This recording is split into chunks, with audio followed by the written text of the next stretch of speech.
But that 4-0 win for Liverpool in Group E means they are top of the group. Toulouse and Union Estrée was a goalless draw, so the Reds head straight to the last 16. They skipped the knockout phase. They've done it with a game to spare, Michael. How important is all of that in the context of this season with Liverpool very much in the title race? Yeah, I think it'll be really pleasing for Jurgen Klopp because it gives him another chance to play, let's say, the backup team. And it's not easy when you have a big squad as a manager, when you've got so many players to juggle, and you want to, of course, play your best team in the best game, the biggest games, i.e. Premier League, probably knockout stages of this competition. So you can almost keep people happy. You'll play a similar team in the next game. So I think it's good all round. I mean, he's got minutes into legs of some of the squad players.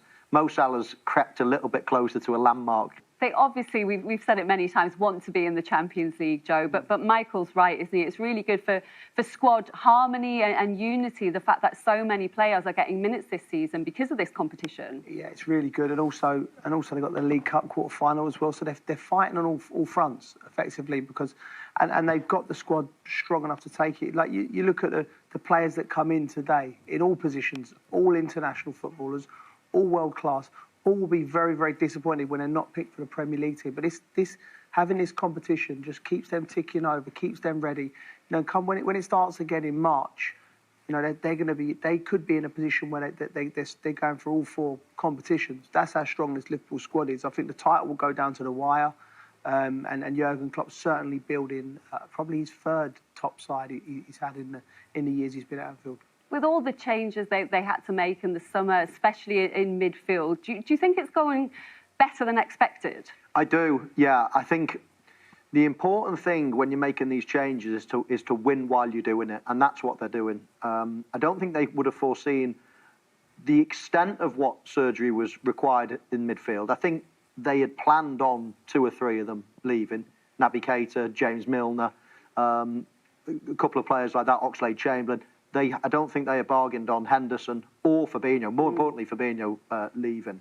So that was that had to be a little bit knee-jerk reaction to, right, yes, we'd already brought in McAllister, yes, Szoboszlai and players like that, but then the likes of Endo probably wasn't, on their radar necessarily until that happened. And not just the players that they didn't bank on, but then the ones they missed out on as well. Well, exactly. They then had to change plans. Yeah. So that's all changed. The midfield's all changed. And then when you look a little bit further up the pitch, that's pretty much changed over recent years as well, that attack. There's only Mo Salah left standing from, what you consider their top 3 a few years ago. So the whole top of the pitch has changed. But the important thing, as I say, is to win while you're in transition. And that's what they're doing at the moment. I still believe, because of that, the best of yet to come. They'll get better in forward positions.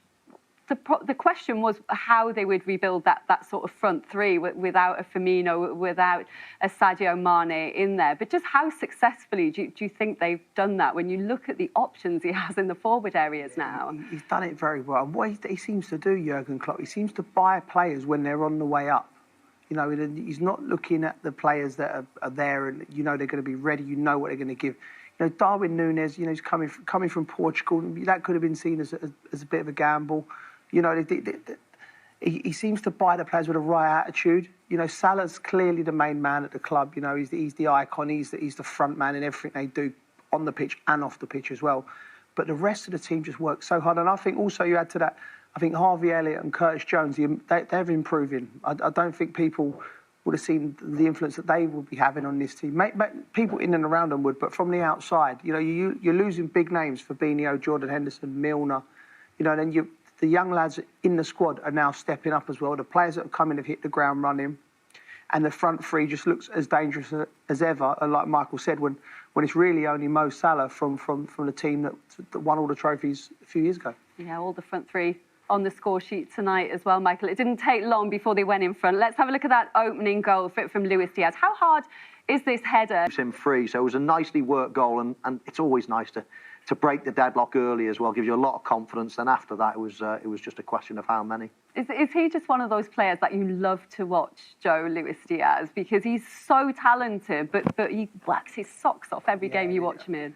I mean, so many players like him. He's effectively a forward playing off of the left, isn't he? Comes inside, scores goals, got a great goal-scoring record, composed in front of goal, but he works hard off the pitch.